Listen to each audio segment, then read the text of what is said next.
Hey friends, welcome back to the Maple Leaf Barn. I'm Libby, and today we are going to be talking all about starting seeds for your cut flower garden.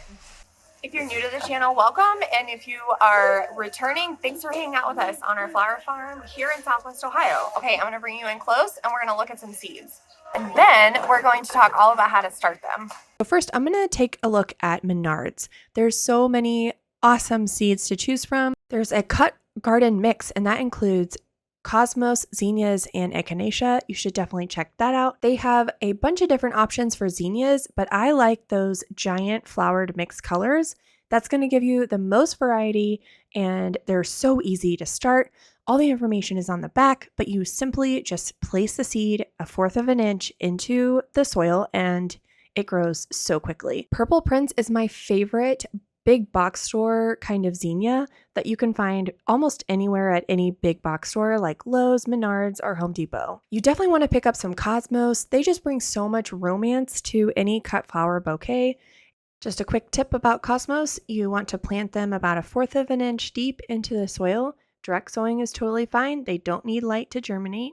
And you can pinch them when they're about maybe 6 inches tall. You can't have a cut flower garden without sunflowers, so you definitely want to go pick up some sunflowers. Just make sure they're not a mammoth size. Sunflowers are so easy to start from seed or in containers, but you want to put them down about an inch into the soil and then completely cover. Giant marigolds are a great option for a pop of color and some texture in the cut flower garden. Simply place the seed about 1/4 of an inch down into the soil. You definitely want snapdragons in a cut flower garden. Just make sure that you get the tall mixed color variety and not a dwarf variety.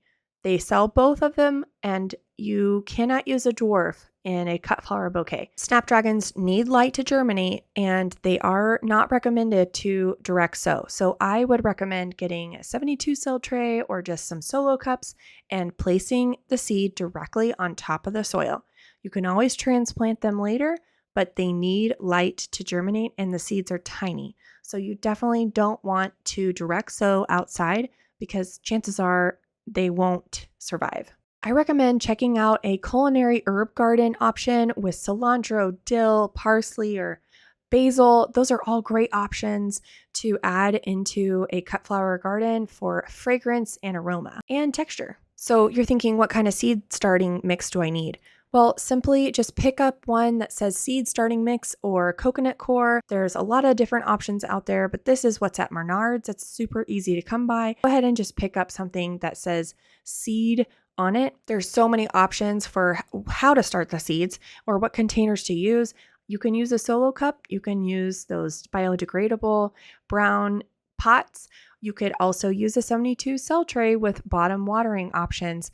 There's a bunch of different options that are available in the store. Just pick what's best for your price range and get growing. Okay, I'm going to pop over to Home Depot so you can see the couple of options there that I really like. You want to stay away from anything that says poppy or foxglove or delphinium. It's too late in the season to start any of those. Those are really early spring plants, so skip those. My favorite zinnia here that they have is the giant double flowered lavender or Enchantress. And of course, they have the dark opal purple basil, which is just amazing as a filler in a cut flower bouquet. They also have Genovese basil. I'm probably saying that wrong, but it's so amazing. And the lemon as well. So just pick up some basil while you're there.